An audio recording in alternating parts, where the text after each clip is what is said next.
Hey everyone, and welcome back to the Candy Shop. Hey, so I hope you guys had a beautiful and blessed long weekend for the Labor Day weekend.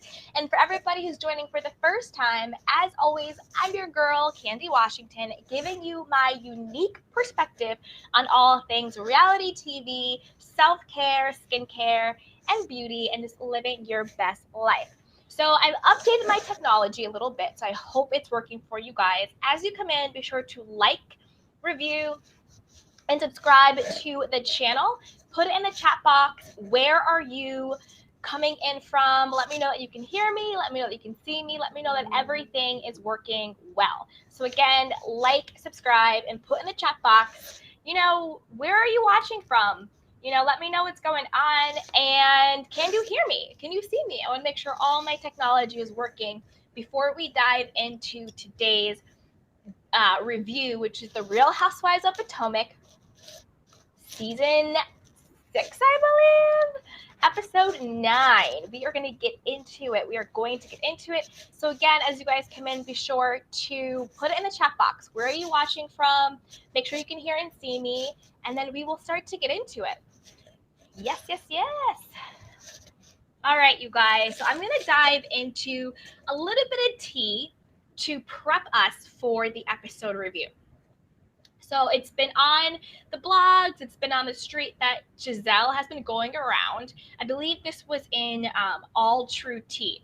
So Giselle has been going around and saying that she had actually talked to Wendy, like prior to any of this happening, about the Eddie rumors, off camera, off screen. Allegedly, they had some phone conversation. Wendy got off the phone in a huff, and then Giselle was like, oh, well, I'm going to make sure to readdress this. That makes no sense. Wendy has since gone public and said that Giselle is lying. There was no private conversation about the Eddie rumors. She was completely blindsided about it on the show. And I believe Wendy. I'm going to tell you why I believe Wendy. One, if Giselle had that conversation with Wendy about the Eddie rumors, why are we just now hearing about it? It seems like a very convenient story to make up because she's been getting all of this backlash about her being the bone collector and being super messy and bringing the Eddie rumor to the show. So Giselle, you're lying, and I believe Wendy.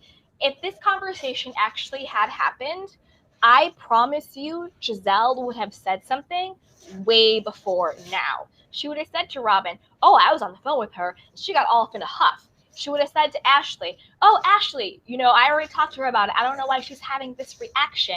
You see what I'm saying? So Giselle, you're caught in another lie. You made up this story. And again, everything is alleged, in my opinion, for entertainment only. You made up this story to try and cover your slip for being the one who brought the Eddie rumors to the show. You're lying. That makes zero sense. And speaking of Wendy talking about her reaction, so I'm not sure if you guys saw my other recap that I've done of the Real Housewives of Potomac, but during those recaps, I said, I'm a little psychic here, my little conspiracy theories. I said the reason why Wendy's having such a big reaction to the rumors are twofold. First, she's trying to do damage control. She wants to make sure that Eddie's name and Eddie's reputation is intact. She wants to make sure that Eddie doesn't get in trouble at work. Remember, Eddie is a lawyer. He works in a law firm. The rumor was that he was cheating with a coworker. That's a big deal, especially in this Me Too era. It's a very, very big deal. So I think she has that reaction because she really wants to make sure that Eddie's name is cleared, right? Same way how Jackie had such a big reaction in New Jersey. And that was her reason. She was like, my husband works in finance. His reputation matters. All of those things. Hey, everybody. You guys come in. Hey. Hey, Dorit Frank. Hey, love. Hey, sweetheart. How are you? Hey, beautiful Joanna Moore. She says, hey, Candy and the Candy Canes. Hey, sweetheart. Hey, beautiful Sasha T. How you doing, Mod? Holding it down. Yay. Oh, and you guys in the chat, let me know. Is it better quality? Can you hear me? Is it not buffering? Is it not lagging? Because I have been doing everything to get the technology right for you guys. So let me know if it's better. I'm using a different headphone set. I'm also off of Wi-Fi. I'm using Ethernet. So let me know if this quality is better, because I know that we were having connectivity issues for the last couple of lives. So I want to make sure everything is looking good. Hi, Misty. Hey, sweetheart. How are you? Hey. Hey, Rashida. She says, hey, Candy. Hey, beautiful. Yes, Sasha T says, like the video. That's right. Like the video. Yay.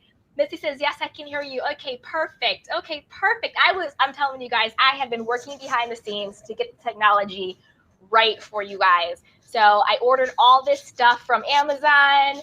I had to switch where my home office was. My home office used to be next to my kitchen. I had to switch it to a different room so I could connect to everything. So I have been on it, you guys. I have been behind the scenes because I want to make sure I come correct for you guys. So thank you, Rashida. She says, perfect sound. Much better, says Joanna Morris. Thank you. Perfect.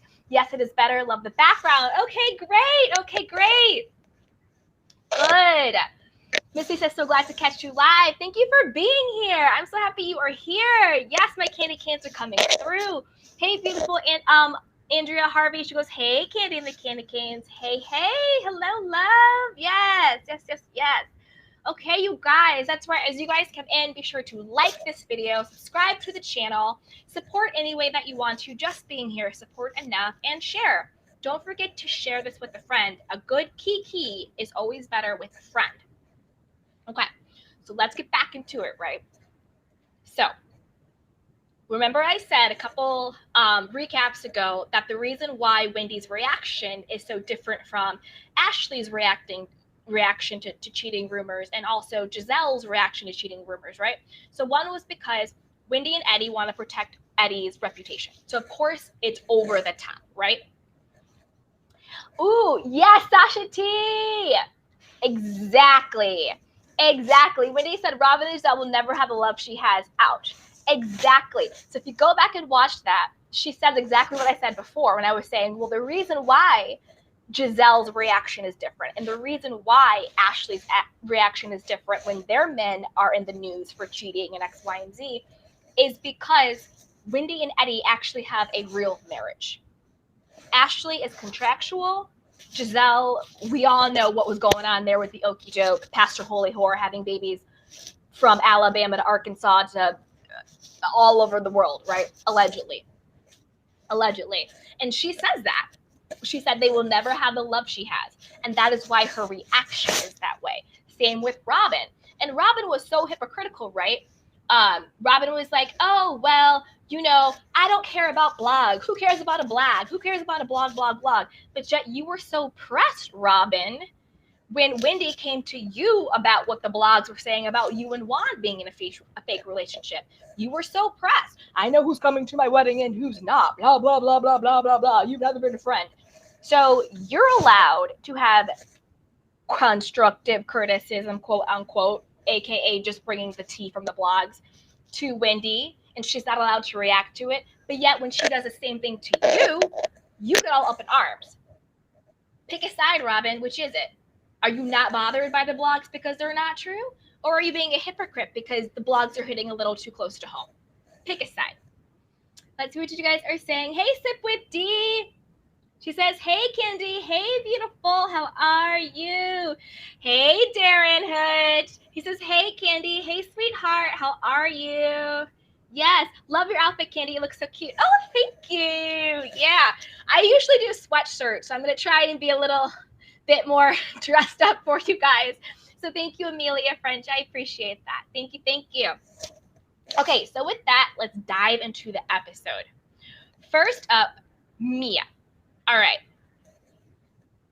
I thought Mia with her mom was very endearing, and it was very, very heartbreaking. And I could see, and I want to say this very carefully, because there is no way that I want to be disrespectful to anybody's mother or disrespectful to an older woman. So I want to say this very, very carefully. I thought that her interaction with her mom was endearing. I thought it was good. But I also felt that her mom, and this might be a very unpopular opinion, but I felt that her mom oozed toxicity. I just got a very negative, toxic vibe from her mom.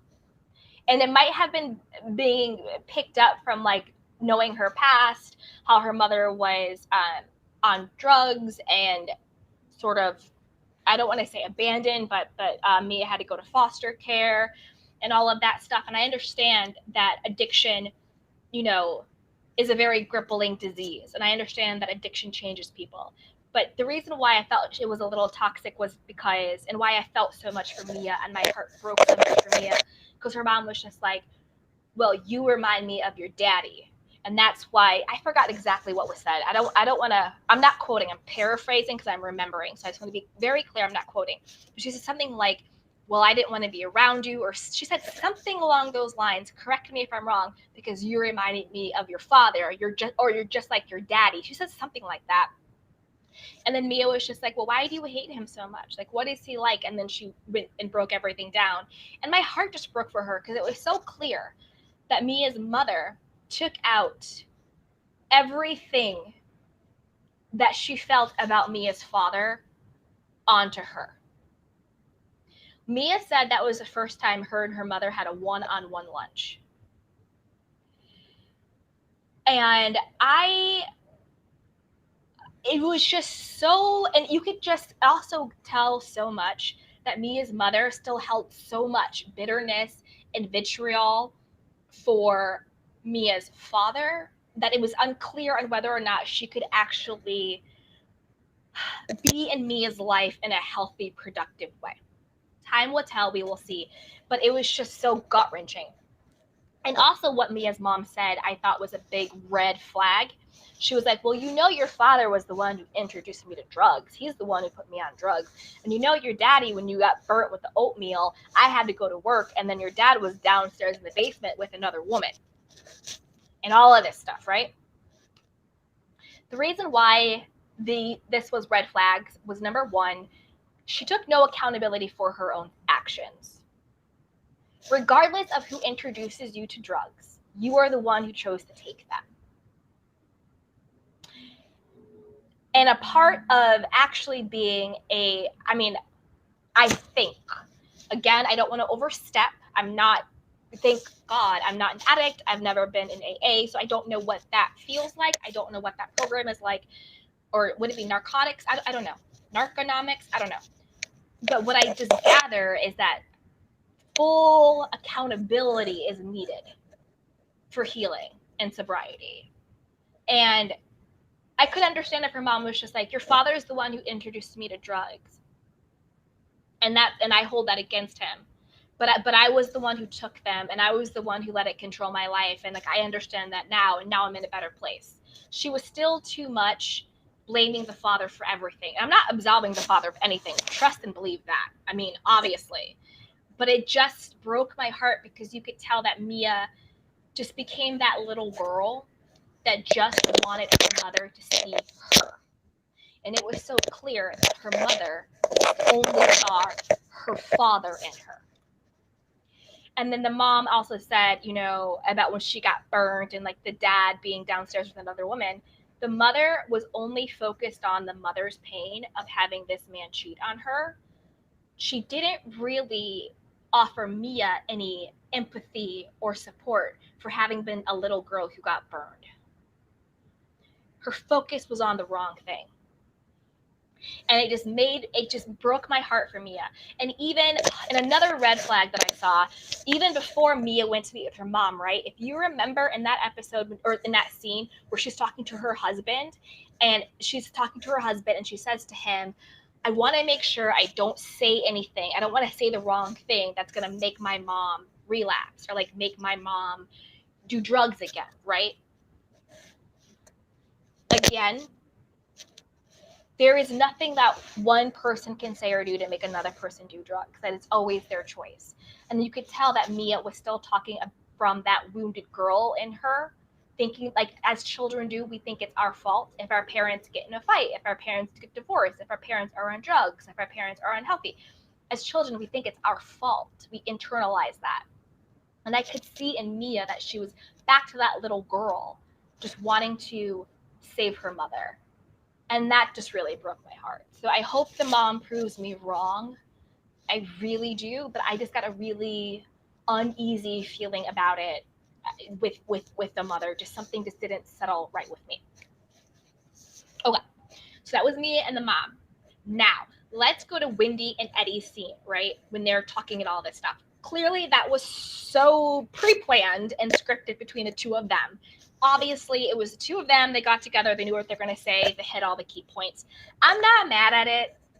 They're saving their marriage. They're protecting their children. They're saving Eddie's job. I'm not mad at it. I'm okay with that. I think that they knew exactly what notes to hit. They knew what key messaging. And again, I think that Eddie has something to lose. You know, Ashley's husband, Michael, he has money and he's also an entrepreneur. He owns his own stuff. Sure, he has investors here and there, but he's his own business person. If he wants to go and lollygag with random women in a hotel room, nobody's really going to tell him anything. Eddie works in a law firm. He's a lawyer, and that could go back on him. So I think all of these scenes with Wendy and Eddie and her overreaction is just really trying to make sure that his reputation stays clean, particularly in the workforce. I don't think it's about any cheating or anything like that. Maybe cheating has happened, maybe it hasn't, but I don't really think it's about the cheating. I think it's about keeping Eddie's name clean for his job. Okay. So let's see here. All right. So Giselle and Robyn's podcast was as dry and as funky and as stale and as hypocritical and was as boring as the two of them have been all season. Y'all, if you want to know how to do a podcast, hit up your girl, Candy. Hit me up. Hit me up. I can help you do a podcast, okay? I got my technology on point. You guys, right? The podcast can't kick rocks. It was boring. The episode topic was so contrived. Oh, so let's just say all men cheat. So that means that it's really not me choosing these men. It's really not me having toxic relationships. It's just all men. It's all the relationships. No, sweetheart, it's you and your relationships. Point blank, period. Oh, thank you so much, 2B. Thank you so much, 2B. Thank you so much for the super chat. Hey. Yeah, but I am telling you right now, Giselle and Robyn's podcast, I can't. First of all, Giselle was speaking from her own trauma and toxic thinking and low self-esteem. And what I mean by talking from her own trauma, it wasn't from this authentic place, being like, you know what, everyone? I married a man that I knew was cheating on me. I know it was a mistake, but I chose to do it. He dragged me through our entire marriage. He has multiple babies out there. He is still disrespectful. I took him back to have this fake storyline, and he still embarrassed me. Let me talk from that trauma and pain, and this is my path to healing. That is speaking from your trauma in an authentic place. You're actually being honest about your trauma, and then you're sharing your story of how you are going to heal that trauma. Not getting on some fake podcast that nobody's ever going to listen to. I'm sorry, Jizzy and Robyn, but it's not going to, I don't see it going anywhere. I mean, maybe because you're on Bravo, but getting on this podcast and basically saying, I'm not stupid because all men cheat and I looked at my girlfriend's relationships and all of them have cheated. You're pulling a, what's her face? You're pulling a, from Love and Marriage Huntsville. What's her name? Melody. You're pulling a Melody where you want to say, oh, because there was infidelity in my relationship, there's infidelity in all relationships. That's not true. There are people who have healthy, happy, committed relationships. And that's not saying that relationships don't have problems and issues. Every relationship on this planet has problems and issues. There's a difference between problems and issues and having a toxic dynamic. Those are two different things. And when you are a healthy, evolved person, you have the discernment to know the difference. So don't get on this monkey podcast talking about all men cheat and all men are evil and all men are the dogs, because they're not. There are a lot of really decent, amazing, good men in this world. Giselle, work on yourself so you're in a place to attract one. Just saying that. And then Robyn.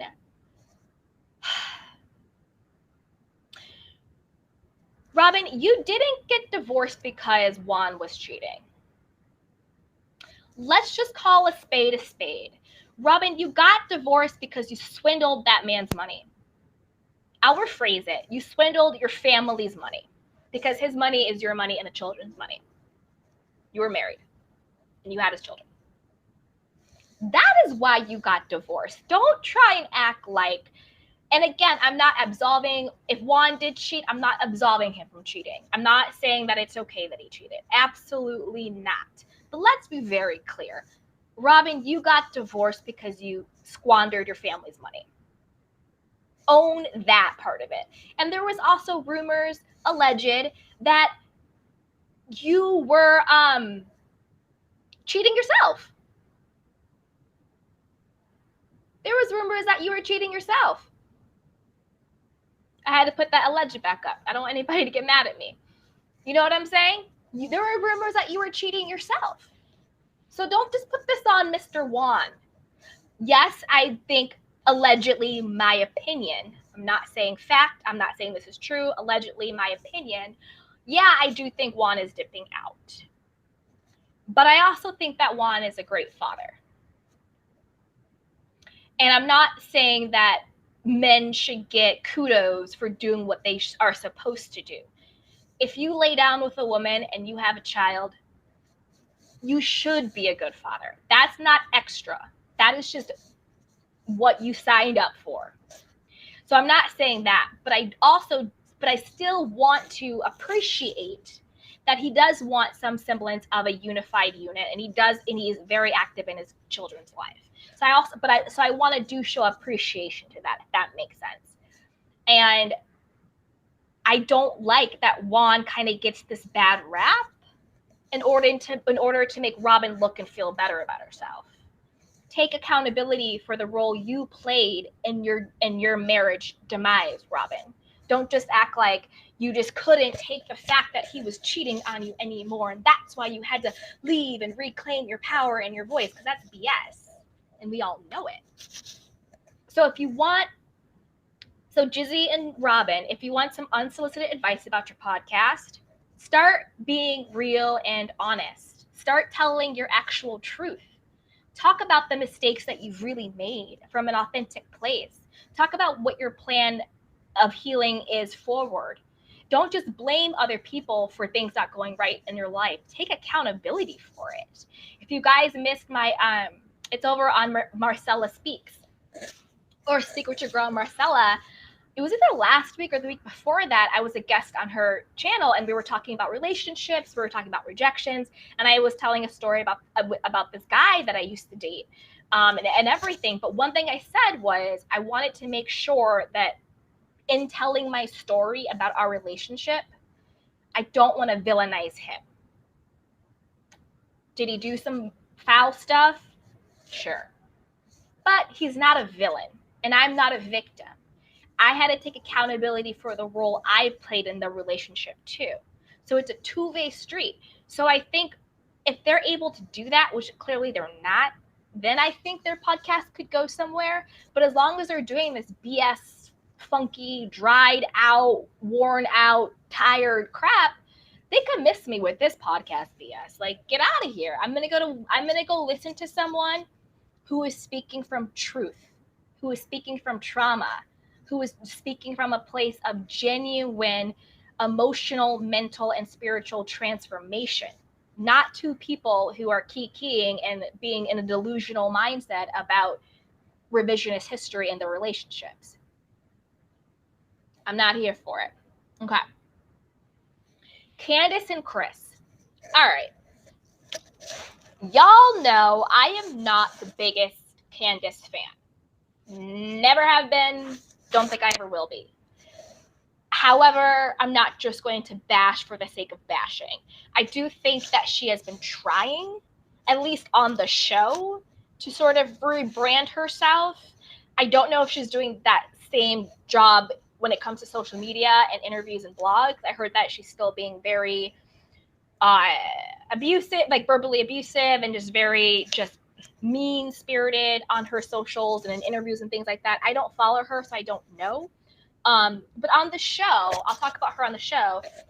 Well, we haven't really seen her that much, for one, except for her one-liners in the confessionals, which have been pretty good, right? But she seems like she's trying to at least rebrand herself, right? Let me tell you where Candace went wrong with the Chris situation. Okay. Where Candace went wrong was when she actually told Chris what Giselle said, that he was riding her coattails and basically living off of her, right? She told him that, but the look on her face and her energy came across as, this is what Giselle said. Now prove her wrong, defend her. Or defend yourself, rather. Prove her wrong, defend yourself. Because there's a part of me that believes this, and I'm putting it out on Front Street. That was where Candiace really messed up. And I think this could be a mess up that could lead to divorce. And I'm not speaking that on anybody's marriage. I'm not speaking demise on anybody's relationship. I'm not calling this into existence. I want to be very clear. I'm not doing that at all. But from what I saw, the fact that she did not have her husband's back, the fact that she brought this up to him, and it seemed to me like for the first time, actually on camera, and kind of let him hang out to dry, I think will have lasting residual effects in their marriage. And then we saw that in upcoming scenes. Candace, this is what you should have did. You should have did sorry, I have like a cow going on. Okay. You should have done a Wendy and Eddie. You should have had the conversation privately, knew what points you wanted, what key messages you wanted to hit, had that little script, and then had that united front conversation on camera, right? But instead, you blindsided your husband with a very emasculating, demeaning, and downright rude and disrespectful comment that, of course, Giselle made about your husband and your marriage. Telling a man that he is riding the coattails of his wife, and that he doesn't work and he doesn't have money and that she is providing from him is, I mean, that is a way to just gut punch a man and like, come on now. That is the most emasculating thing, one of the most emasculating things you could do to a man. And she did not have his back. She kind of said some little stuff back and forth, like, oh, he golfs or whatever in the moment with Giselle. But the way she brought it to him, she had this look on her face like, well, that's what Giselle said. Candace, when you brought it up to him, well, you should have had the side conversation first. You shouldn't have blindsided him with this, because you clearly blindsided this man with this comment. You should have then also went into a Wendy mode and was just like, you're such a good man. You support me. You provide for me. F Giselle. She doesn't even have a man. She doesn't know anything. How could she say that? It's laughable. I love you so much. You're my big husband. I'm so grateful. Blah, blah, blah, blah, blah, blah, blah, blah, blah. She should have big manned her up. But she didn't.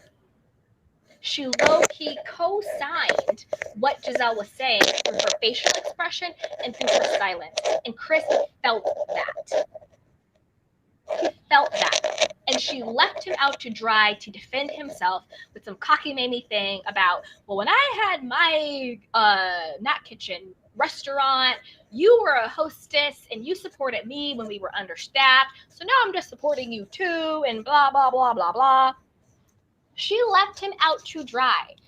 It is in those moments when your friends, other women, are coming after your man and your marriage. That is when you pull a Wendy and you tell them, keep my husband's name out your mouth or else.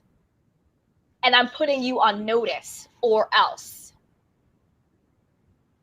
Candace did not do that. And Chris felt that. And I felt that for Chris. I've never been a Candace and Chris fan, but I felt that for Chris. And I was just like, Candace, you're literally playing the F out of your own marriage and your own husband right now. And it goes back to what I said before. I'm telling you. Do you guys remember a couple episodes ago where Candace was on the phone with her mom? And I think Chris was was either there or he wasn't there. I don't know. It doesn't matter. She was on the phone with her mom. And she says to her mom something about like, oh, Chris is my husbander now and all this stuff. And the mom is like, oh, well, are you his only source of income, or is he just using you? And she was like, oh, mom, no, shut up. And I told you guys, I was just like, Candace is using her mother to say what Candace thinks, but Candace can't come out and say it about her own husband. She used her mother as her mouthpiece. To me, that was extremely clear. And then she did it now with Giselle. She doesn't want to say, Chris, are you riding my coattails? Chris, I'm the only person making money in this marriage. Chris, are you using me? She doesn't want to say that to him. So she uses her mother to say it. And now she used Giselle to say it. And Chris felt that, and we saw it. And then later on in the episode, that is why Chris has such an attitude with her. And that is why Chris remember that scene where they're eating dinner, and he's like, oh, well, I set everything up, or lunch, whatever the hell they were eating. He's like, oh, I set everything up for you, but like I have a cooking class I have to do. I'm going to go golf. I'm going to do this, and this. And he was being very funky and very distant to her. And he was making sure to say like he had these gigs lined up and that he was working and he had his own life and he had other things that he needed to do. But he was saying it in a way that made it very, very clear that it was an F you to her. And it was a F you to Giselle, and it was his way of making himself relevant outside of Candace. To me, that was a direct reaction to Candace coming to him with the bullshit that Giselle said and not having his back. Because I'm going to be honest with you.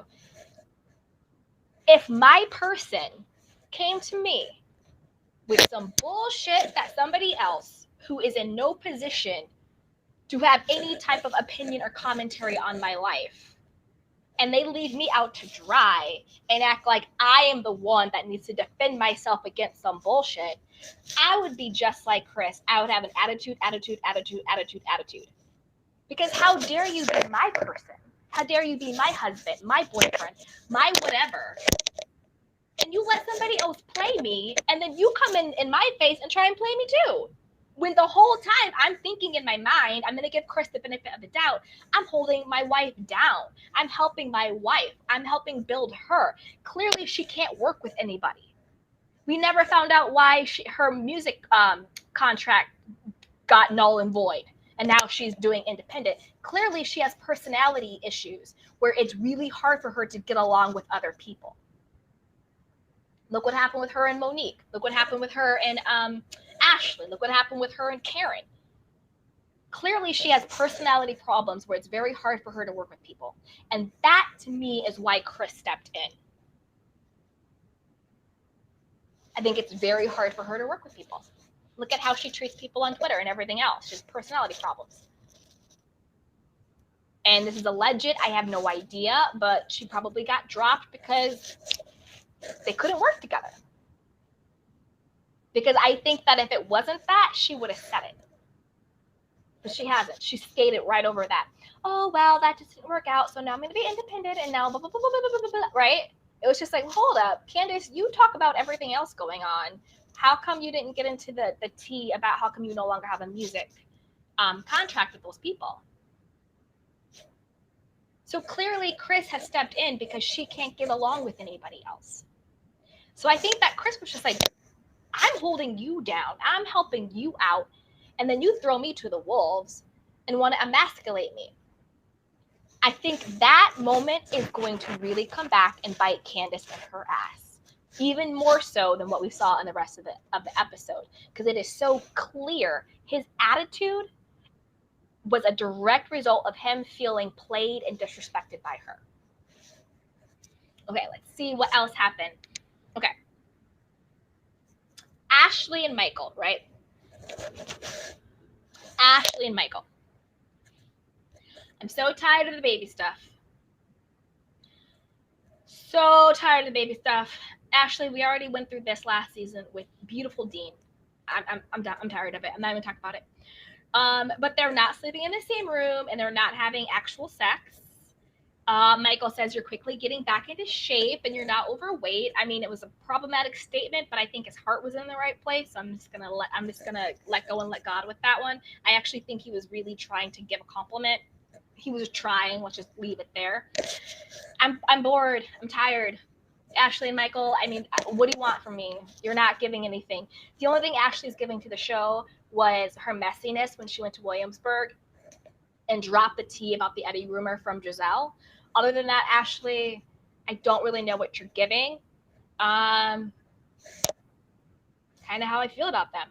Okay, so Robyn, her conversation with Carter, I found to be extremely inappropriate and extremely cringy. Number one, as a parent, you communicate and explain things to your children, yes, but you do not bring your problems to your children. No.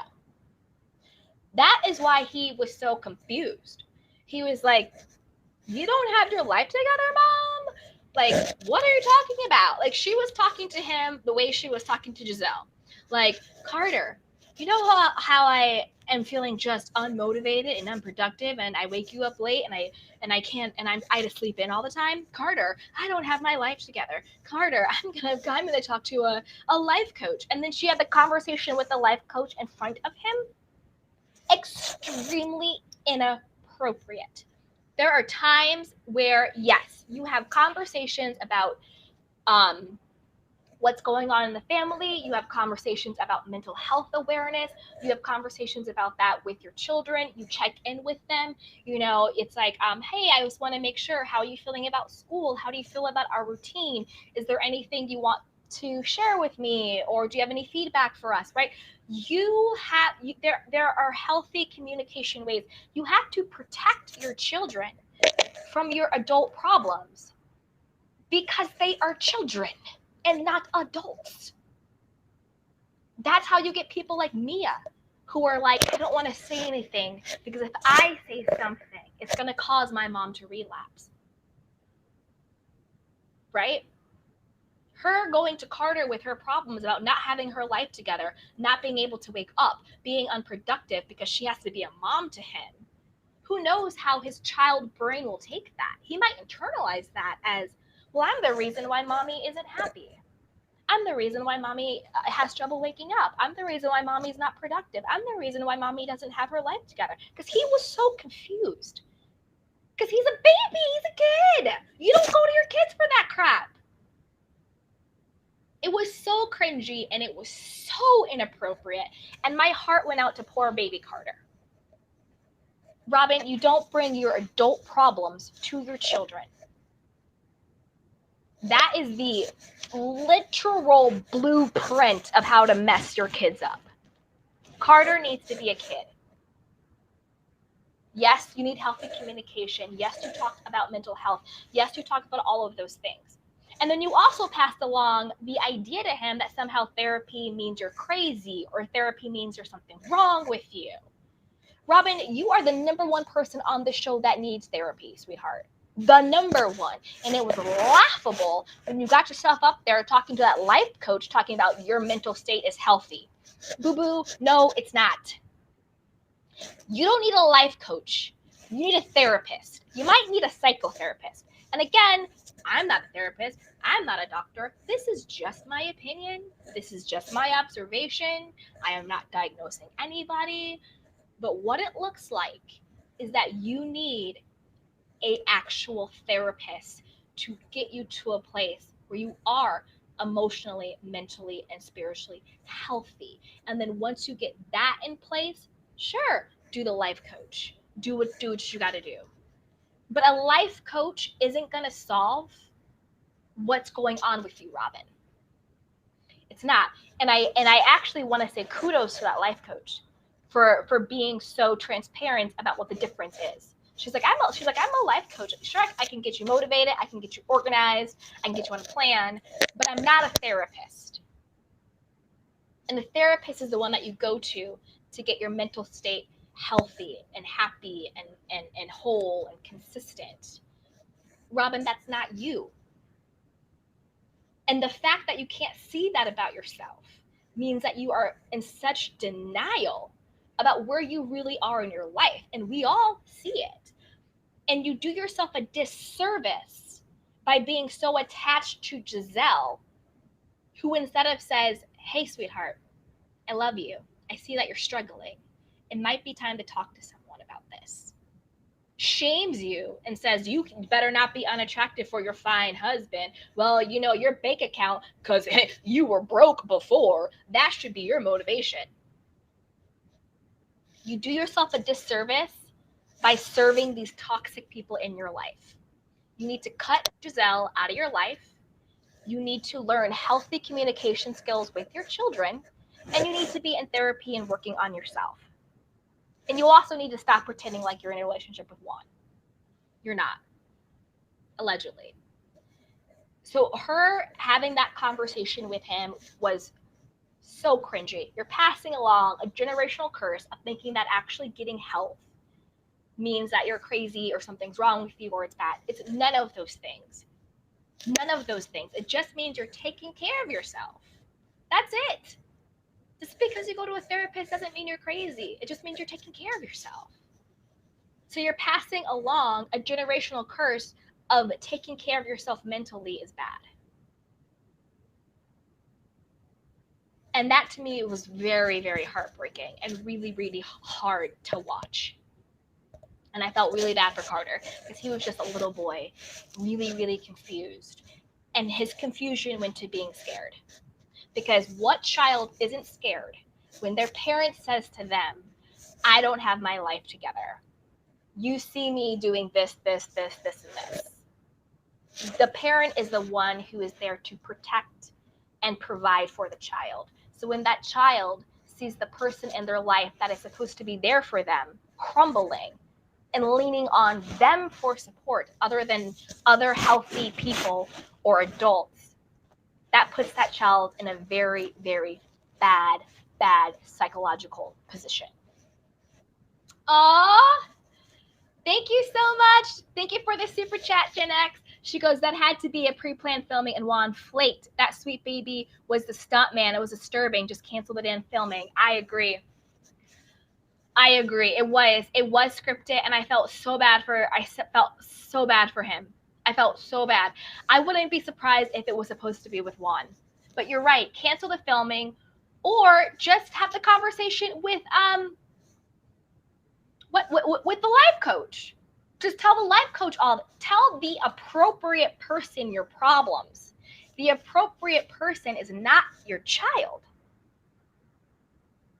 Point blank, period. The appropriate people, Juan. The appropriate people, a therapist. The appropriate people, healthy people, not Giselle. Ridiculous. Absolutely ridiculous. I want to take this question real quick. She goes, she is on reality TV. I'm sure Carter has seen his mama do worse. Okay, brown skin lady 81. Yes, it is one thing to see your parents do worse. It's one thing to see your parents be drunk and do all this stuff. It is a very different experience for your parent to come to you with their problems and for you to be a part of their emotional support. Those are two very, very different things. Very, very different. And you can see in his face his confusion, and you can see in his face his sadness. Those are two very different things. Seeing your mom go wild on a girls' weekend versus your mother coming to you telling you she doesn't have her life together and talking about how it's hard for her to wake up to take care of you and all of that stuff. Those are two very totally different emotional places to be. But thank you so much, Jen, for the super chat. Thank you so much, Brown Skin Lady, for your comments. All right, I'm gonna go through a couple more, and then we'll go into the chat box. Yay! Thank you all for being here, and thank you, Brown Skin Lady, for your comment. I appreciate you, and thank you, Jen. I appreciate you as well. Okay. All right. Let's see here. Let's see what else I wanted to say. Okay, so Karen. So Karen's second wedding dress. Did anybody else think Vivian was Wendy? Just me? Anyway, I think Vivian was the woman who was helping her get the dresses. I was like, is that Wendy in the pink? But it was this woman, Vivian. Anyway, okay. Giselle is so messy for not inviting Karen and Wendy to Robyn's birthday. But I love how Karen was just like, well, people who are lonely and bitter and shameful, like you can't kick a dog while it's down. Like, of course someone in that position is going to act that way. And I was just like, yeah, come through, Karen, come through. And Wendy was like, well, unless that dog kicks you. So, yeah, but I thought Giselle was trifling for that. Trifling and messy, and she needs to stop. And Giselle, I know you think you're a producer on the show, but I actually don't think you are. So trying to get everybody to isolate Karen and trying to get Wendy kicked off the show is just really pathetic and sad. And it shows that you are the one who's actually the weakest link. You never talk about anything going on in your life. You never hold yourself accountable for what's going on. And anytime anybody steps to you, you want to kick them off the show. You wanted to get Monique thrown off the show. Now you want Wendy off the show. Why? Because they're bringing you the same tea that you so happily and eagerly bring back to them. Who's the weakest person in that situation, Giselle? You are. Okay. So, okay. So Robyn's birthday brunch, lunch, whatever it was. All right. So I thought Candace going in on Ashley to me was, I don't like body shaming. I don't like she called her wide. She just had a baby and all that stuff. So I'll take that part out of it. But I did like the fact that Candace put Ashley in her place. Because Ashley knows she was dead wrong for what she did. And Candace did have a good point. Ashley went to that kitchen with like, oh, you guys, I didn't think it was going to go like that. Like, oh, I didn't expect no reaction. Like, girl, bye. So I did like the fact that Candace put Ashley on blast because Ashley went there with a mission and she knows exactly what she did. And she knows exactly why Wendy is having that reaction. However, I don't like the body shaming aspect of it. Other than that, I don't even really remember the brunch. Like, do you guys remember the brunch? Like, Robyn had this weird sequin turtleneck on, but what else happened? That was pretty much it. That was pretty much what happened at the brunch, really. Ridiculous. Oh, and then I wanted to say, okay, another moment of Giselle's hypocrisy. So Giselle wants Karen to apologize to her so much, so much for bringing up the Jamal rumors at the reunion, right? You need to apologize. You need to apologize. You hurt me and you hurt my girls. You need to apologize. You know they weren't true. These rumors, blah, blah, blah, blah, and you blah, blah, blah, blah. What is the difference, Giselle, boo-boo, of what Karen did to you to what you did to Wendy? You brought a rumor from the blogs, from the streets, about somebody's marriage who have children to the show.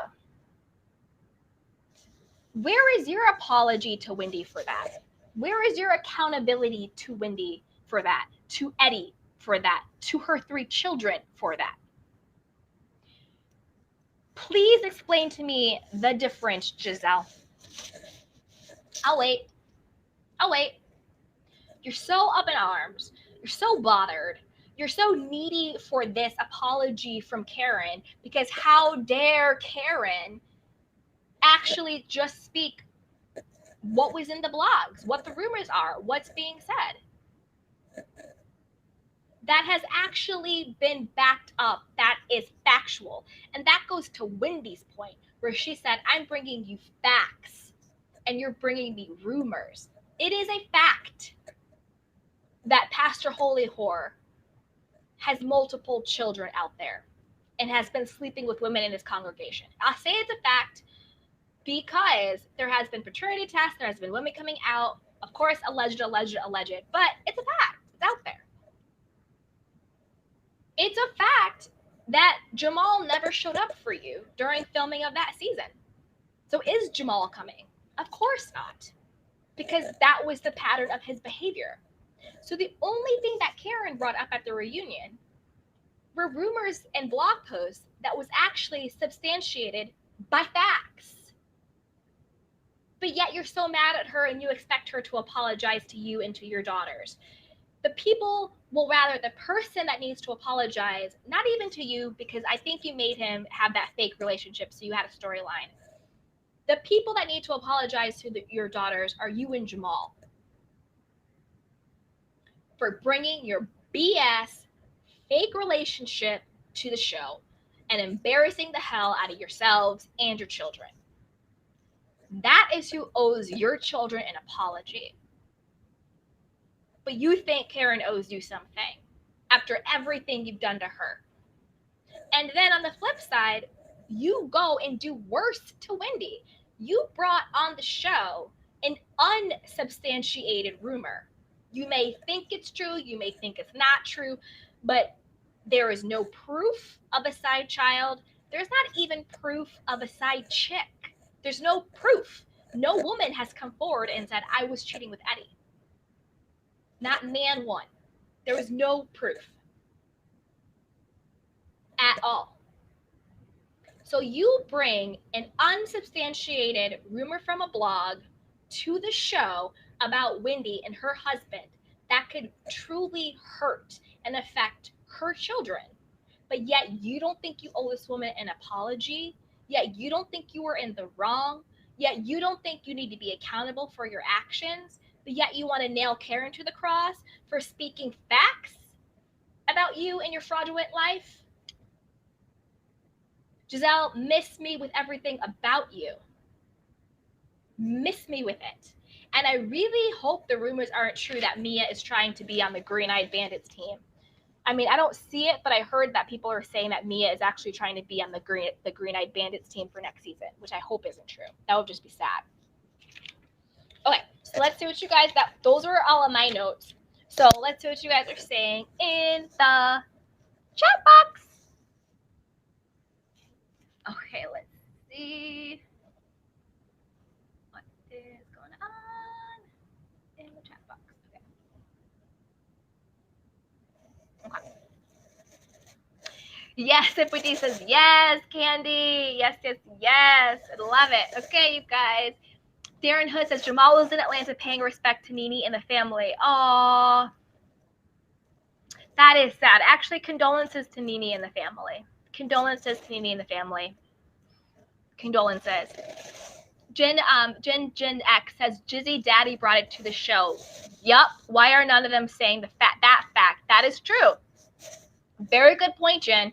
He is the one that brought it to the show. He was like, how am I supposed to be happy for my daughter when he's da-da-da-da-da? That is very true. That is very true. Hi, Amara Lewis. She goes, the cartoon character made that lie up for clicks and views. Yep. Very true. Very true. Hey, brown skin lady 81 says Eddie isn't cheating. He doesn't even have swag to pull a side piece, as he shouldn't. I agree with you. I don't think he's cheating. I don't. I think something would have come out. So I agree with you. Hey, Natashki. She was at Amelia Finch. I'm still dying at the baby fat comment. Hey, I am unique. Is Dr. Tuna coming? Exactly. We have real people who are saying this is what the deal is. Real people. Hey, Sip with D, she says you took the words right out for me. Exactly. Exactly. Hey, Young Ray, she goes, love the new setup. Oh, thank you so much. Yeah, I had to move where my at-home office was. So I had to move my at-home office. I had to switch from Wi-Fi to Ethernet, and I got new headphones. I was like, I'm getting it all good. And you guys let me know, has the stream been good this time? No lagging, no choppiness? Let me know, because I've been working behind the scenes to make sure the technology is professional and just really clean for you guys. Hey, Step with the no, Giselle brought it to season 1. She wrote a book, if I'm not mistaken. You know what, Sip with D? You're right. She did bring it to the show herself. Because what did she call him? She was like, oh, cheater, pumpkin eater. She did bring it to the show herself. That is so true. Hey, Ageless Bloom. She says, hi, Candy and the Candy Canes. Hey, beautiful. Hey, Sasha T. She said, would you feel differently if Carter was older? I think it's dangerous because he can tell his teachers and social services will be on Robyn's ass. Okay, really good question. I'll break it down into different buckets. So the first bucket, teachers and social services will be Robyn's ass. Robyn has already really set up a really bad report, I don't know what to call it, on herself. Number one, when Giselle asked Robyn, are you neglecting your children? And Robyn, on national television, without skipping a beat, said yes. That's going to get the teachers and social services on Robyn's ass. Also, production being so shady, where when I think it was Carter or the other one, they're so cute, and I can't tell them apart. I'm just going to say Carter for the situation. When Carter got up and you saw the teacher, like you heard the teacher on the Zoom go, you have to tell your mom to get you up earlier. So the teachers are already noticing. So Robyn, you admitted that you're neglecting your children and your teachers are noticing it. I also think that you're 1,000% right. Her conversation she had with Carter, I found it to be very inappropriate and very cringy. And another X against Robyn when it comes to the situation. And 1,000% I would feel differently if Carter was older. And by older, I literally mean college age up. So like 18, 19 up. Because I know even sometimes we think a 14, a 15, a 16-year-old can like mentally handle it, but they're still in such a vulnerable position emotionally and mentally and developing. I think it's even tough as adults to have your parents be in need. It's just a very hard thing to handle. So I would have felt differently if Carter was older, but I mean like college age and older. Like someone who can know, because someone can be 15 or 16 and think they know the world, right? Every 16-year-old thinks they know better, they can handle it, blah, blah, blah, but their brain is still not developed, right? I would say 18 or older. That's what I would say, but it was cringy and really inappropriate and not the time or place. Hey, hi vibe. She goes, no wonder Robyn's son is doing poorly in school. His mother is his therapist. That's another good example. Remember how Robyn said out of her mouth on national television, again, shaming her. I don't think she meant to shame her child, but if I were that child, I would feel very shamed, embarrassed. She said, oh, Carter used to have like hundreds in English or whatever it was, but now he has like 48%. Robyn, girl, bye. Girl, bye. Hey, hi vibe. Ash has a right. Someone could call CPS. I mean, I just laid out in the last 2 minutes lots of examples of problems in that household.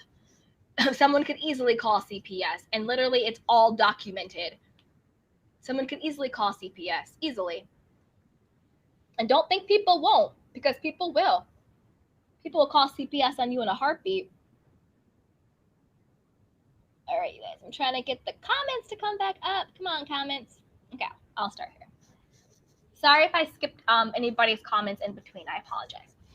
Hey, Amara Lewis goes, I wonder how interesting Giselle would be without Robyn. Yeah, not very. Giselle, to me, it's hard for me to watch her. I want to be empathetic. I want to humanize her, but it's just there's no there. It's just no there. It's hard. Hey, Sharon Redmond. She goes, I see a big blow up coming for the Green-Eyed Bandits. It's going to be epic. I wish my friend would ask me on TV if I was neglecting my kids. You said it. You said it. 1,000%. Hey, Nataski, she goes, it's difficult to handle a conversation like that in your 30s. Girl, I agree.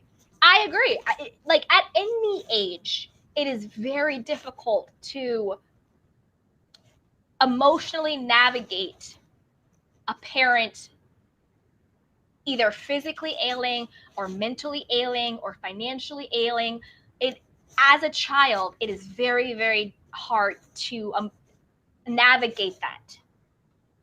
And by a child, I just mean like a child to a parent, like adult children. It's very hard to navigate. So I can't imagine that as an actual adolescent, right? It's crazy. It's crazy. Hey, brown skin lady 81. She goes, I completely agree. It's problematic, but it doesn't rise to CPS intervention providing insight. Yeah. They're probably just like, whatever. But you never know. And also, I think these agencies like CPS and the IRS and the feds, I think they are being extra scrutinizing on reality TV people. At least that's what it seems like. Not that these people shouldn't be exposed, but it just seems like a very precarious place to be. So you just never know. Hey, Tamara, Augustine. She goes, the is Jamal coming phrase caught on like wildfire. The popular girl has everyone laughing at her. It's all ego. Giselle tried it with the t-shirts exactly, and Karen returned the serve. Grand slam, LOL. Tamara, I agree 100%. 100%. Hey, Dish the Dirt. Meanwhile, she's meaning Robyn is more concerned with Quan finding her attractive. Shake my head. Exactly. It's disgusting. And the problem is that Robyn has no awareness of the situation. Remember when Giselle tried to sabotage her open house by going and having an argument with Monique, who was pregnant, and Giselle really just did not care? Giselle will sabotage you in a heartbeat. Hey, Del Turner goes, hello, beautiful. Love your show. Giselle acting like nothing applies to her. She's acting like she's above it all, like a classic narcissist. The rules don't apply, and she can do whatever she wants. Hey, Darren. He goes, no substance for Giselle. Exactly. Hey, Natashki. She goes, Robyn doesn't seem maternal. A mother who, let's see. Hey, brown skin lady. She goes, I know it wouldn't be accepted. Yep. Oh, about the CPS stuff? Yeah. You're right. It is problematic, but it might not be CPS level. You're right. Okay. Hey, hi, vibe. Robyn needs a life makeover. Seriously, her parenting is failing. Her business skills are lacking. She's drinking to self-medicate. She's spiraling. Sad to watch. It is very sad to watch. Very sad to watch. Very hard to watch. Hey, Black Tornado goes, maybe it's the stress from all the dislike from the fans that's driving Robyn to the brink. Every season, people want her off the show. Does anyone ride for Robyn? No, nobody rides for Robyn. And I will say, I don't know if I should say this. It's really mean. Okay, fine, I'll say it. Okay, you guys ready? Okay, so remember, if you watched The Real Housewives of Beverly Hills, there's a woman named Heather Dubrow. She used to be on the show. Now she's coming back. And what she had this epic saying, I forgot, I think she was talking to Kelly Dodd, I want to say, or maybe Shannon, one of the two. And she was just like, if everyone says you're dead, it's time to lie down and die, like you are dead, or something like that. Forget it. I forgot exactly what she said. But it's to your point. If everyone is saying get off the show, maybe it's time to get off the show. And we all know the only reason why she's still on the show is one, because Monique didn't come back, and two, because she's Giselle's sidekick. But I even think production and executives are tired of that too. Ridiculous. I know. It was something like, if Something like that. But I didn't want to say die or dead because I don't like that. But you get what I meant. Sorry. Hey, Natashki. Sorry. At High Vibe, I have ADHD. Oh, and I understand our symptoms, but I can't understand not being maternal. Yep. Hey, High Vibe. Love your take on Gizzard Neck and Robyn's podcast. When a woman believes that all men cheat, these are the women who feel unworthy of anything better. Exactly. Because if your belief is that all men cheat, your true underlying belief is that I'm not worthy of being committed to. That's the truth. If you think all men cheat, the true underlying subconscious belief you have is that I'm not worthy to be committed to. Because then when men do cheat, you prove yourself right. See, I told you all men cheated. All men cheat. And then also, it's a way to not address your own wounding or your own low self-esteem or your own self-limiting belief that you're not worthy of commitment.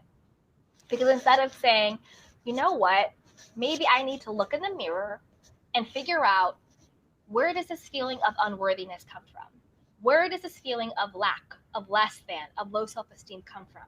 Let me take a beat and work on myself. Let me work on my self-esteem. Let me work on my self-confidence. Let me work on knowing that I am the baddest bee of all, that I am worthy of love. I am deserving of respect. Of course, men want to commit to me. Don't they know who I am, right? That's a much harder thing to do, to look at yourself and say, what is driving my low self-concept? It's much easier to say, I got cheated on because all men cheat. Right? You have no responsibility in that. You have no accountability in that. It's not me. There's nothing I can do to fix myself. It's not me. All men cheat. So of course I got cheated on because all men cheat. It's a very easy way to absolve yourself of, I'm not saying that you're responsible for a man cheating. I'm not saying you cause people to cheat, but it's a very easy way not to take accountability for yourself and then to empower yourself with the tools to lead a different life. So yeah, they can miss me with that podcast. It was such BS. Hey, Andrea Harvey. She goes, love your content, Candy. Thank you so much. The new background is beautiful. Thank you. Just like you are. I am so tired of Giselle and Robyn. They never deal with their behavior. Chris Samuels and Wendy said it best. Hurt people, hurt people. Ding, ding, ding. And thank you so much, Andrea. I appreciate it. Let's see. Hey, Jen. She goes, Giselle humiliated her firstborn over a driving test. Not that hard for a TV scene. Yep, we talked about that. That to me was another red flag. Super, super disgusting. Super, super gross. It just makes me sick. Hey, Jayla. She goes, it makes sense. Robyn sticks up for Giselle so much because if she ever got on her bad side and they fall out, she'd definitely get fired from the show. 100%. 100%. Hey, Nataski. She goes, narcissism, a.k.a. always everyone else's fault. Exactly. Let me see. There was a comment that I saw that I wanted to get to, but I don't know how. Okay, 1 second. Give me 1 second, guys. I don't know how to go back to it. Oh, I found it. Okay. Hey, Amara Lewis. She goes, love your Andrew Candy. Thank you, but I got to get back to her before it's too late. Keep up the great work. Oh, you're welcome, sweetheart. Thank you for joining. Hey, Sue Lily. She goes, why is Chris treating Candace with such disdain? Okay. Okay, Sue Lily, maybe you joined a little bit later, but my theory for why Chris is treating Candace with such disdain was this. Giselle had said the super shady, emasculating, super disrespectful thing that Chris was riding Candace's coattails. He doesn't make any money. He's living off of her basically, right? Which is completely a way to emasculate a man. Candace then And I don't think she gave Chris a heads up this conversation was going to happen because he genuinely looked surprised and disgusted. Candace then brings this bone back to Chris, but she does it in a way that is like almost co-signing what Giselle says and is leaving Chris out to dry to defend himself against what Giselle said. So if you go back and watch the episode, she's like, oh, well, Giselle said you were riding my coattails. And like that was kind of it. She didn't defend him. She didn't go after Giselle or nothing. She wasn't like, she's crazy. You're my man. I love you. You hold me down. You support me. I don't know what I would do without you. You know, you're not riding my coattails. We're in this together. Blah, blah, blah, blah, blah. She didn't big up her man. And that is your husband. And that is your marriage. And you let Giselle speak on your husband and your marriage like that. And then you bring that back to your husband without actually giving him the heads up and without actually defending him, you're damn right he's going to have disdain for you. And I think he's going to continue to have disdain for her. And I think that her taking that approach has tainted her marriage. And I'm not speaking ill on anybody's marriage. I don't want the demise on anybody's marriage or relationship. I don't want that, not at all. All I'm saying is that I understand where Chris is coming from, because if my person treated me like that, I would feel this. I would feel a type of way. A, how dare you bring me this bullshit without giving me a heads up, and B, how dare you low key co-sign it and leave me out to dry to defend our marriage and to defend myself. I would treat her with the same. Because she literally, the look on her face was just like, right? Hey, Tamara. She goes, yup. Hey, High Vibe. She goes, you are responsible for your choices. Exactly. It's all about taking accountability. All about taking accountability. Hey, Young Rich. Chris will never leave Candace. That's why she can say anything and everything to him. He's crazy about her. Yeah. Well, I mean, this is the thing. I agree with you. Some people can be crazy about people, but everybody has a breaking point. And not to co-sign Giselle, but if Chris had his own money, would he still be there? Hey, High Vibe. Yes, that's Sasha T. Both of their parenting is missing emotions. Very strange. It is very strange. They both have lack like emotional intelligence with their children. Hey, Sip with C. I want to call in if we can disagree. Robyn is scared of losing her spot. I want to call in if we can. I disagree. Robyn is scared of losing her spot. Yes, you can call in. The call-in link is the pinned link. And of course you can disagree. You can always disagree. You don't have to agree with what I say. Not at all. So yeah, if you want to call in, the call-in link is the pinned link. You'll be my first call-in on Restream, so this will be exciting. Okay. Hey, Callie Nola. Chris has 3 kids. I don't even know how he has time to deal with all of Candace. Well, allegedly, he wasn't really being that hands-on of a father other than like that one scene we saw with the kids that to me kind of looked like her PR PSA. I'm a good person, see? Where are the kids now? We haven't seen the kids, not Nan time. Maybe they don't want to film, though, because they did look really awkward. Hey, Sharon Redmond, she goes, I think if Robyn comes for Grizzle and opens up about her life, she'd be the new star, not fired. I agree with that. I think we are all waiting for Robyn to step into herself.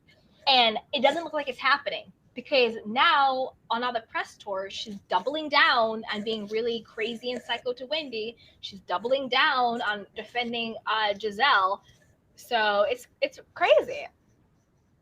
Hey, Zip with D, or defend me to your friends. You have to, exactly. If my husband or person doesn't defend me, that is a problem. Hey, Young Rich, look how Chris talks on Twitter. I think it's just how they talk. Maybe? I don't know. Hey, 2B Black Natives, was Mia couldn't even handle that lunch conversation with her mom about past parenting issues. I know. How can Robyn try to share with her grade school age child her life concerns and behavior? Exactly, 2B. Exactly. It is hard enough being an adult child of a parent who is in need of something or is lacking. You know what I mean? I can't imagine it as a child. Okay, I'm gonna try and bring you in. Let's see if this works. Okay. Okay. Yay! Hi, Hey. cutie. How are you? How are you? You look beautiful. I love the new setup. Thank It's so you. cute. So I did want to say that it's kind of well, the last comment kind of took what I was going to say. I don't think she's afraid of losing her job. I definitely think Robyn has a really good storyline, and she's had some for the past couple seasons, and she would outshine Giselle automatically because she has real stuff going on. She has people out here that are she's relatable, with the lot that she's having to go through and everything. I really feel like she is not scared to lose her spot. She's scared or that she's going to take that spot. And I think that's why Giselle treats her the way she does. Keep her in the pocket. Let's talk about this, because she's not uplifting as a friend at all. No. Like the moment she's talking to her son, I just kept thinking, where is Juan? Where is Giselle? Where are these girls that were at your birthday dinner that wished you happy birthday and that were there for you? Why are you sitting here talking to your baby boy? Because I want to say he's the youngest, right? I think he was the baby. Yeah. I mean, like, what? That to me was just out of whack. I couldn't understand it. I think she's completely scared of still in that spotlight because she really does have a lot of stuff going on that she can relate to the audience, and we can see her. She can be real. Even when she got on the podcast, we know the reasons why her and Juan, are having their issues, but part of it is definitely because of some infidelity as well. So that's something real. But you have Giselle like, if I would have known that before, and then say, oh, I was kidding. I'm not being that was just a joke. Like, no, honey. Yep. That's the start of your problems right there. If you sat on here and owned it, this is how the audience got to like you, because you sat there on the first season and said, oh, Jamal was a cheater, pumpkin eater, and doing all of this, right?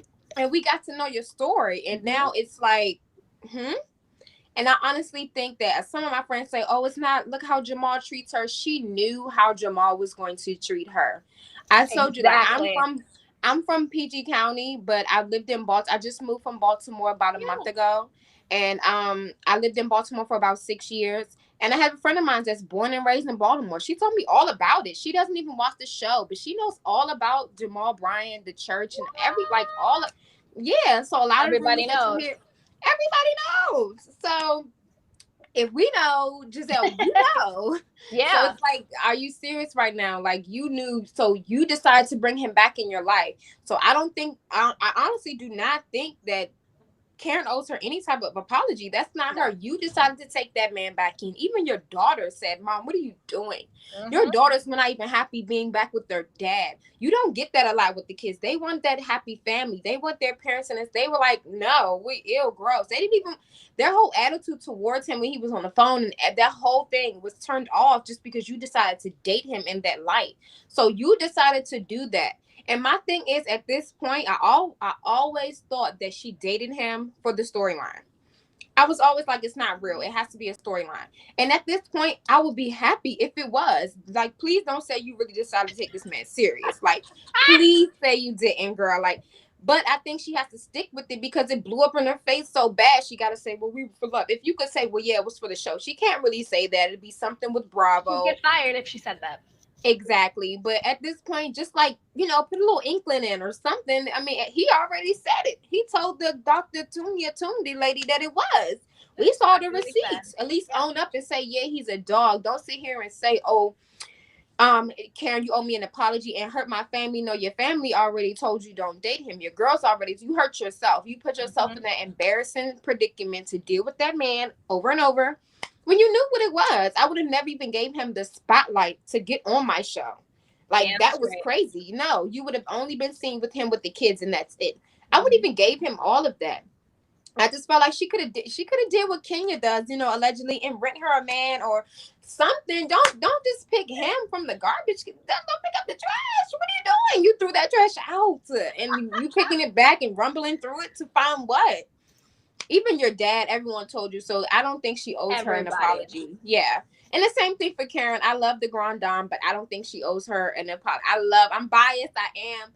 But I don't think she owes her anything too. I think it's just a tit for tat thing with them. You want me to apologize, but you're gonna apologize for that. You're gonna apologize for that. When really, Karen, she been not a friend of yours. Like forever. She been not your friend. Just let her go. And Karen didn't care about the Ray before he has to be dead before.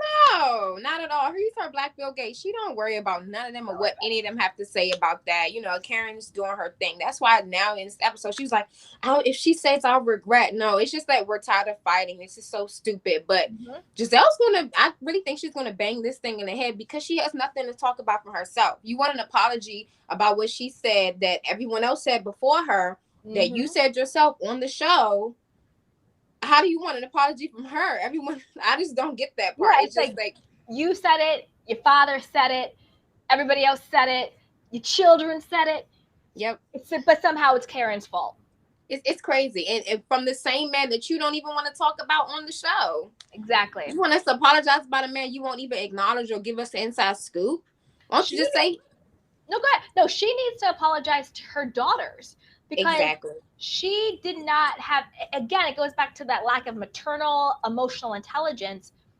She's so narcissistic. She said that her daughters were upset because they're protective of their mother and they don't want their mother to get hurt. How about that is their father out there having 10, 12, 5, however you want to count, half siblings all over the country and out here being called Pastor Holy Whore. Exactly.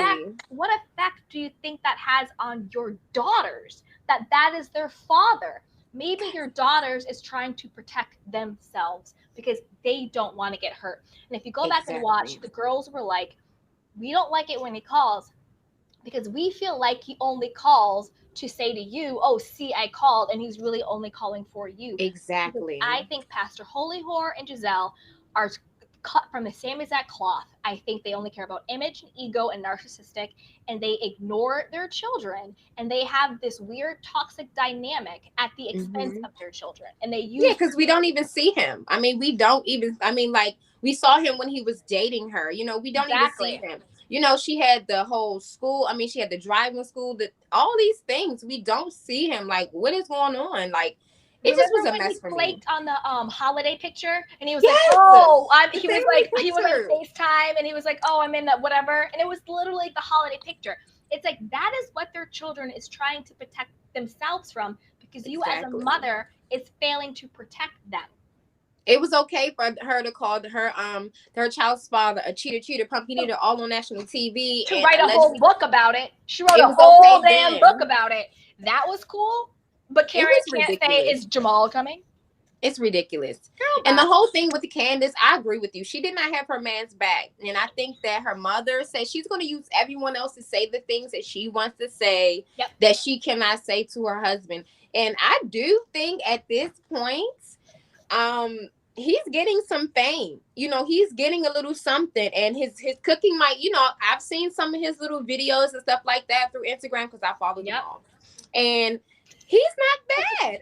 He's not bad when it comes to his cooking. So if he's getting himself up there, I can see him kind of scooting her out the way, you know. And someone said in the comments that when Monique had her binder times, allegedly there was someone that wanted an NFL player, but they were married. It fits the bill. Yep.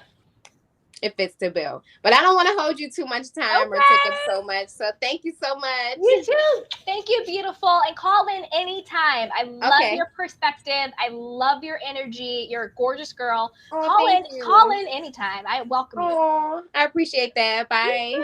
I'm in the chat. Hey, Tubi. What's up? Hi. You're so pretty. Sit with you. You're so pretty. Oh, thank you. You too. Do you like my new background? Mm-hmm. I love it. I love it. It's gorgeous. Thank you. We're on the move. And I got my technology on point. I was like, I got to figure this out for y'all. I was like, I can't be lagging. So it was good and clear. Your face looks a little blurry. Oh, no. To me, I don't know why.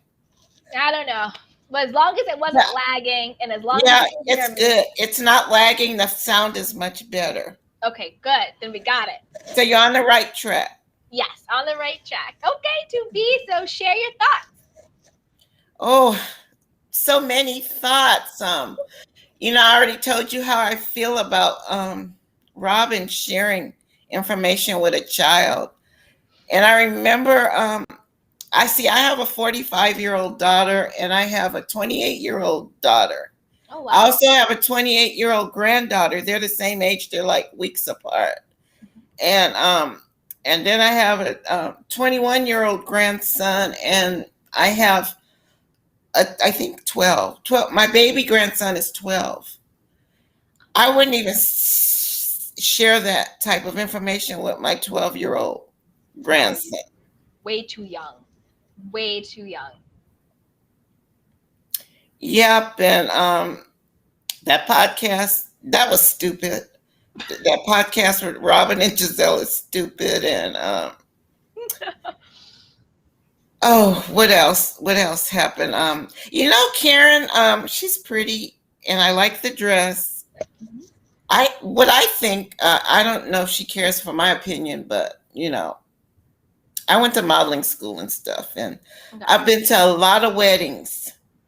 Well, my youngest daughter, her god sister, got married way back in the 90s. This was Mhm. in the 90s, but she got a wedding dress, and it was beautiful wedding dress with the long trail and everything. And then she had this clip that you clip on, and when it was time to go to the reception and dance, you unclip the bottom part of the dress. And it was just like a regular short dress, but it was still her wedding dress. Mhm. And she had all the cute do up on her head and everything. Yeah. But that could be an alternative to buying. I'm not saying she has financial. She cares about you splurge when you got money for your wedding, but I'm just thinking about time constraints and stuff and practicality. I say just I'm the type of person where I'm like, not to be like over the top if it's going to bite you in the butt later, but I'm the type of person where I'm like, live and live now. If you can get two dresses comfortably, get yourself the two dresses comfortably and live your life and do the damn thing. If you don't have it like that, just like you said, find fun creative ways, like have it like snatch off and it's like a mini, or add like a cool like feather boa or do something. But I'm the type of Yeah. person where I'm just like, go big, go home, live your life. Like life is for the living. 100%. Well, that's another perspective. But I liked that she did it that way because I don't know. If I've never had my wedding was just it was an office wedding, and I had on a nice conservative suit, but that was me. And that's still beautiful. And that's Yeah, still enough. Like it doesn't have to be over the top to be living. What I mean by that is just whatever makes you happy. Like for some women, having two dresses would be overwhelming. It's too much. They don't really want it. But for some other women, they want the two dresses. They want all of it. So don't go over the top to please anybody. Do what pleases you. Do what pleases you. If I were ever to get married, I would definitely have two dresses. you go, girl. Go hard or go home, girl. Maybe three. We might renew our vows. My husband and I just celebrated 32 years. We might renew our vows if we Aw, make it to 40. congratulations. You But if we wear it make it like to it's 40, I'm 40. gonna walk down. Even though my daddy's not gonna be here to walk me down the aisle, I'm gonna find somebody's daddy's son or We're somebody's speaking it husband into to walk me down existence. the aisle. Not if you make it to 40, when you Yeah. make it to 40. Thank We you. are speaking Change it. your speech. Change your Death and thoughts. life are in the power of the tongue. I'm gonna believe that we'll make it to Yes. 40. Yes, you believe it. So when you make it to 40, this is what you're going to do. Speak Right. it as if it is the truth, as it is what is going to happen. Speak it, manifest it. There's Yeah. no if. When you guys When? make it to the beautiful 40, you are going to do whatever it is your heart desires. Period. I'm in agreement with that. And Yes. from your mouth to God's ears, I'm in And when agreement. and when two or more are gathered, baby, So it is. It's done. In his name, it is I done. received that. Thank you. It is done, and I'll be Skyping in too. And y'all are all invited. All the candy canes are gonna be there. Yes, we will all come in and show out. Yes. Show up and show out. Show up and show out. Yes. Aw. It's gonna be a fun time. You guys in the chat are wildin'. So vacation you can stay on. Let's do some chats. Let's see. Okay, so vacation every day said Robyn would outshine Giselle if Robyn stepped up to the plate, but will she? I agree, and I think the only way she will is if she gets a backbone and realizes that she doesn't need Giselle. That's going to take a lot of mental exercises there. Dee says, I'm surprised someone hasn't donated a dress to Karen for her vow renewal. Okay, you guys, I love Karen, and I don't mean to be shady, but I'll be a little shady. Did y'all catch that she said her wedding dress was being made in Turkey? No shade to Turkey or to Turkish people or to Turkey. But if I'm getting a dress made, I want it made in Paris, France, like Italia, like Italy. And I was just like, grand dame, what's happening in Turkey? Who you know in Turkey? But I don't mean to be shady, but I just had to throw it in there. Hey, Sip with D, she goes, Lady Vivian does great dresses, and she's an actual boss in Potomac. Yeah, Vivian seemed like a boss, and she was gorgeous, but she didn't remind me of Wendy. She looked gorgeous in that pink dress. Hey, D, I bet for promotional purposes, someone gives Karen a dress, one of her dresses. Yep, 100%. Hey, Sip with D. Hey, beautiful. She goes, yes, I need at least 2 dresses. Me too. I need the dress that I walk down the aisle in. Then I need the dress that I dance all night in. And then I need the dress that I do the after party in. So I need 3, not including the rehearsal dinner dress. So 4. So D says, wow, Giselle is just hanging with, why not? D says, Giselle was just hanging with Jamal so that he could finalize the deal with her daughter's restaurant. I'm not sure how it is doing now during this pandemic. I don't know. I think Jamal would have done the daughter's restaurant, just as like a big up anyway. And plus, Jamal wasn't really claiming Giselle like that. So I still think Giselle came to Jamal and was like, yo, help me keep this bag. Come on, we'll have a pretend relationship. No one will know. It'll be cool. And he was like, yeah, whatever. I have time today. And then when it backlash, she threw her all the way under the bus. Hey, Darren Hood. He says, yes. He said, with D, the second dress was not cute with the arms. No, it wasn't. Hopefully she's going to go with a different design. Hey, Sasha T. She goes, no, they have beautiful dresses if you like bling bling. In Turkey, let me find out. I love bling bling. As you can see, I love bling bling. 100%. Hey, D. She goes, I guess having an African-themed bow renewal is out of the question, huh? But didn't they have an African-themed housewarming party?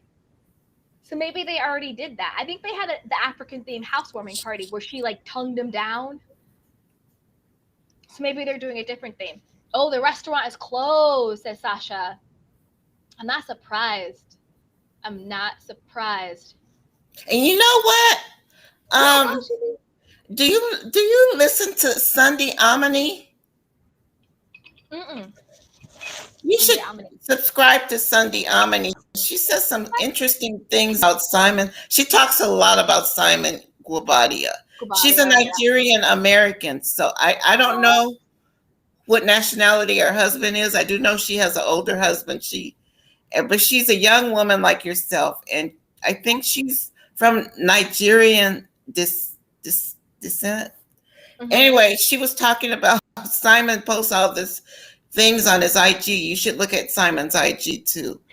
And he wants Portia to be this African princess. And they said Simon, none of his other wives ever got married in African dresses. And those dresses that he purchased supposedly from Nigeria, she says Nigerian women wear very classy, very expensive wedding wedding dresses. I mean, we're talking lace and pearls. Those dresses Ooh, look like something you would buy at a swap meet or something. And she's like full of not a it. swap He is, meet. Not a swap meet. and he has. If you notice lately, if you look at his IG, he has Portia and all these moo looking dresses. Portia doesn't dress like that. No. You know how Portia. You know how she roll. Portia pop it. Portia pop, drop, and lock it. She ain't I don't popping it. know what is She ain't going popping it. on No. over there. Look at how he has her dressing. What happened to Portia? What is this? Like, I don't know. I Like, do not know. But anyway, something you is- should subscribe to Sunday. I know we're not I supposed to talk will. about other people's channels, but you should. She's No, an you interesting person, and she has this book out that you should get. I'm gonna get her book too. It's called I'm Enough or something like that. Yeah.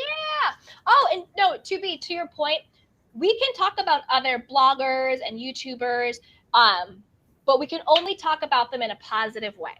Oh, okay. So, Yeah, you will yeah, love so- her. You will yeah. love her. But feel free to like, I'm not a type of person that's like, you can't speak anybody's name but mine. No, absolutely not. If you want to give somebody a shout out or a plug, but only in positive ways. So people Okay. know you don't have to agree with me by any means. I love other people's perspectives, but when it comes to other YouTubers or bloggers, we'll only talk about them in positive ways. Gotcha. Okay. Yeah, but we can support. There's enough for all of us.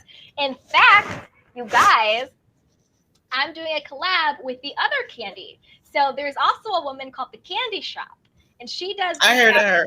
Yeah, so we are gonna do a Candy and Candy collab. So stay tuned for that because there was the stuff going around where, everything that happened with the cartoon avatar who shall not be named. But during that whole time, people were trying to pin me and her against each other just because both our names was Candy, and we. I noticed that. I did Shop. notice that. Which Yeah. is insane. We had never met. We don't know each other. Like, she's Candiace and I'm Candy, and I think we owe 50 Cent the rights to Candy Shop, to be perfectly honest, because he's the one who came out with the song. But no, we came together. We subscribed to each other, and we're gonna do a Candy and Candy collab because there's enough for all, right? There's enough for all of us, and there's no reason at all for any of us to beef or to be against each other. It makes no sense, especially She has a cattle on 1,000 hills. Yeah, especially two Black young female YouTubers beefing for no reason. I was never beefing because I never met her. We need to collab more because you get more. We get together and we hold our feet together and we fight together. We fight together. We grow together. We create community together. We expand together. We get that bag together. So we are doing a collab. I believe it's going to be next Monday. I think she's going to come on my channel and we're going to talk about Real Hop. And then I think either that same week, I'm going to hop on her channel. I'm going to do Love and Maritinsville. We're going to do a Welcome to the Candy Shop, Candy doubleheader. That should be great. I'm there. Yes, you have to be there. So we're going to support each other. We're two Black women. Why not? There's no reason for us to be pinned against each other. So it's plenty for everybody. Together. There's so much for everybody. We get more together. Point blank, period. We're stronger together than we are apart. We are stronger together, especially when there's literally no reason why we should be at odds. Everything I've seen of her, she seems just like a beautiful, intelligent, cool person. Literally no reason to be at odds. So no negativity. Just stay away from the negative people. Exactly. We're going to do a collab. We're going to have fun. You're going to get 2 candies for the price of 1. Can you imagine? That's going to be a sweet, what do you call it? A sweet union. Very sweet union. Yeah. So you guys stay tuned for that. We're going to do Candy and Candy. Welcome to the Candy Shop. Twice as nice. Yeah.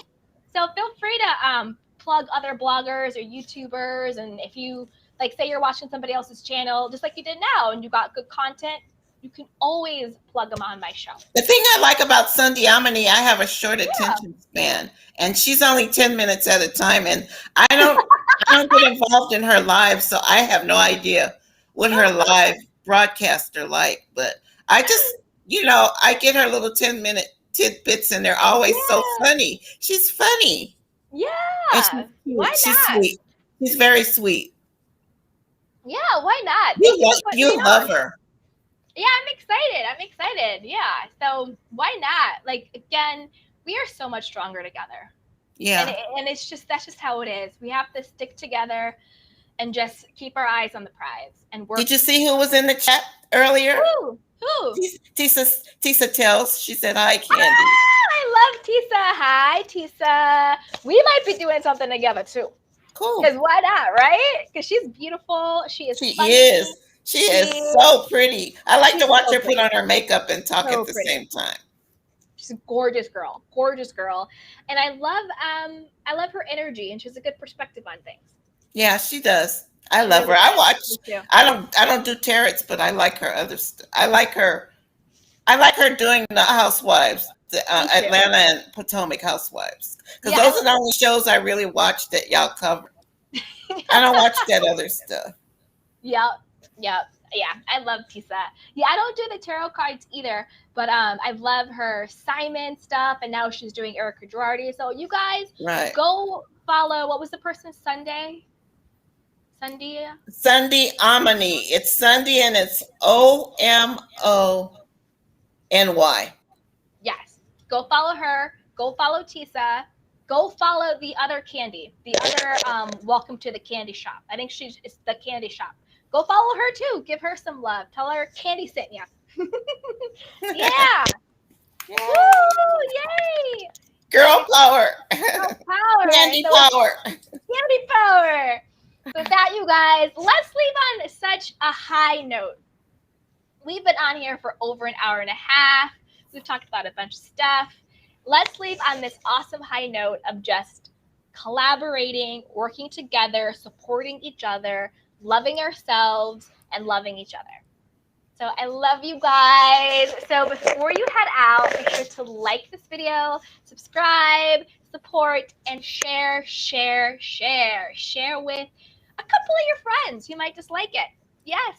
So until next time, you guys, thank you so much to Be Native for calling in. Shout out to all my mods. Shout out to Chastity and all my mods. Shout out to you, Sip with D. Beautiful. Thank you so much for calling in. You are welcome to call in anytime. And I love you guys.